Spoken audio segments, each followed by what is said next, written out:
তো কখনো কারোর ক্ষতি করে না, চুপচাপ থাকে, সাহায্য করে। সবার মতো তো আর একরকম হয় না ও। তুমি তো সব সময় ছোট ভাইয়ের পক্ষ না, তোমার চোখে ও তো দেবতা মনে হয়। এই ছেলের কোনো ভবিষ্যৎ নাই। যতক্ষণ না কাজ করে, টাকা রোজগার করে, ততদিন এসব আদর স্নেহ দিয়ে ওর জীবনে কিচ্ছু হবে না। আমার ব্যবসায় এমন অলস ছেলের কোনো জায়গা নেই। নিলয় কিছু বলে না, তার চোখে জল আসে না, কারণ সে কাদা ভুলে গেছে।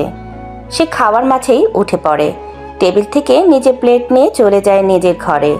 রুমে ফিরে নিলয় তার ডেস্কে বসে, ল্যাপটপ খুলে একটা ভিডিও কলে জয়েন করে। ভিডিও কলে বিদেশি ইনভেস্টর, ইংরেজিতে। Mr. Niloy, your last project pitch was impressive. We are ready to move forward.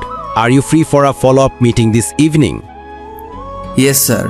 Let's finalize the deal today. যারা টেবিলে তাকে ছোট মাছ দেয় তারা জানে না এই ছেলেটা আজ রাতে কোটি টাকার প্রজেক্ট সাইন করবে।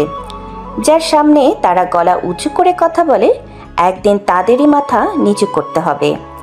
পরের দিন সকাল 9টা। নিলয় প্রস্তুত হচ্ছিল ভার্সিটিতে যাওয়ার জন্য।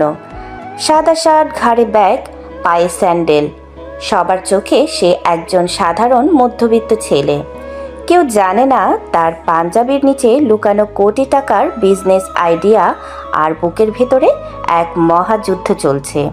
নিচে নামতেই বড় ভাবির গলা, আহা, ছেলেটার কি ব্যস্ততা! দিনে দুবেলা বাজার আর মাঝে একটুখানি ভার্সিটি। এইভাবে কারো জীবন কিছু হয়? শুধু পড়াশোনা করলে হবে না, কাজে নামতে হবে। আমার ব্যবসা কি এমনি এমনি বড় হয়েছে? এই ছেলেকে নিয়ে আমার কোনো আশা নেই। নিলয় কিছু বলে না, চুপচাপ করে বের হয়ে যায়, যেন এসব কথা তার গায়ে লাগে না। কিন্তু ভেতরে ভেতরে এক একটা কথা আগুনের মতো পোড়ায়। ভার্সিটির দুপুর 12টা।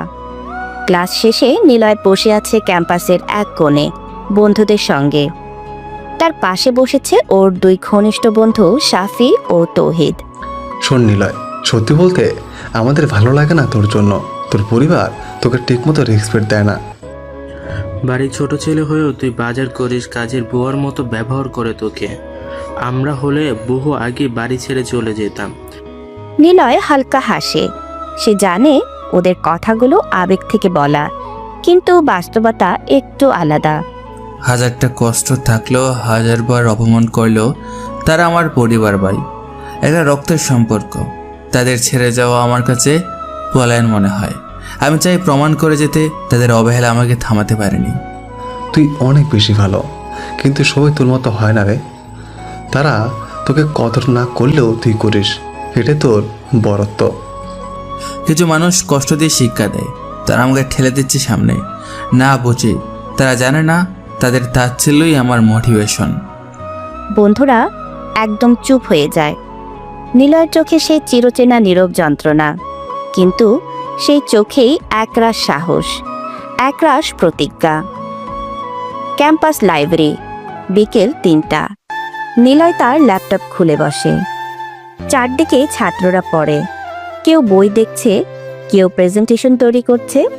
নিলয় লগ ইন করে তার business mail. Congratulations, Mr. Niloy. Your startup has been shortlisted for international funding round. CEO meetup scheduled for next Monday. Venue, Radisson Blu. Niloy ঠোঁটে হালকা হাসি। এই সে যার জন্য বাড়িতে সবাই ভাবে ও কিছু করতে পারবে না, কিন্তু বাইরের পৃথিবী আজ তাকে চিনতে শিখছে। নিলয় ফিরে এসেছে বিকেলে। এখন রাত 8টা। দেখে টেবিলে সবাই খেতে বসেছে। তার প্লেট এক পাশে রাখা, খাবার দেওয়া নেই। এত দেরি করে আসিস? তোদের জন্য খাবার রেখে বসে থাকবো নাকি? সবাই তোকে খাওয়াবে না রে ভাই, বড় হয়ে গেলেই বুঝবি কত কষ্ট করে রোজগার করতে হয়। চলো বাবা, আমি তোমার জন্য গরম করে দিচ্ছি। সবাই একরকম না, তুমি কাউকে কষ্ট দিও না। তুমি বসো নিলয় ভাই, আমি গরম করে দিচ্ছি। আজকে বাজার করে এত কাজ করার পরে তুমি ক্লান্ত তো? নিলয় হাসে। মায়ের কোমল চোখ আর মেজো ভাবের স্নেহ তার সমস্ত ক্লান্তি দূর করে দেয়। নিজের রুমে ফিরে নিলয় জানালার পাশে দাঁড়িয়ে। আকাশে চাঁদ উঠেছে। তারা দেখে না আমার পরিশ্রম, তারা বোঝে না আমার স্বপ্ন, কিন্তু আমি জানি একদিন এই বাড়ির সবাই আমার দিকে তাকিয়ে থাকবে, গর্ব নিয়ে বলবে, ওই আমাদের নিলয়। রাত 9টা নিলয় রুমে বসে ল্যাপটপে কাজ করছিল। একটা ফান্ডিং প্রেজেন্টেশন তৈরি করছে। দেশের টপ এক বিজনেস গ্রুপের সাথে কাল মিটিং। চোখে চিন্তা, মনে পরিকল্পনা। এমন সময় রুমের দরজায় ঠক ঠক শব্দ। চাচু চাচু। একটা কচি কণ্ঠ। নীলয়ের চোখ এক নিমিষেই হাসিতে ভরে ওঠে। দরজা খুলে দেখে রাইসা, তার বড় ভাইয়ের 4 বছরের মেয়ে দাঁড়িয়ে আছে। আয় আয় মা, আবার রাজকন্যা এসেছে। সে রাইসাকে কোলে তুলে নেয়। রাইসা খিলখিলিয়ে হাসে। নিলয় তাকে কোলে নিয়ে বসায়। গল্প বলতে শুরু করে। এক ছিল রাজকুমার, একা এক রাজ্যে থাকতো। সবাই ভাবতো সে দুর্বল, কিন্তু আসলে সে ছিল রাজ্যের সবচেয়ে বুদ্ধিমান। রাইসা মন দিয়ে শুনছে, কিন্তু হঠাৎ বড় ভাবির গলা। রেগে গিয়ে ছুটে আসে রুমে। রাইসা, কতবার বলেছি তোমাকে এখানে আসতে নাই? এই রুমে আবার কি করছিলে তুমি? ভাবি, গল্প বলছিলাম ওকে। ও তো ছোট বাচ্চা, একটু সময় দিলে সমস্যা কোথায়? তোমার সময় দাও মানে ওর মাথা খারাপ হও। তোমার মতো অলস অকর্মা ছেলের সঙ্গে আমার মেয়েকে মিশতে দেব না আমি। আর যার নিজের জীবনে গতি নাই, সে অন্যকে কি শেখাবে?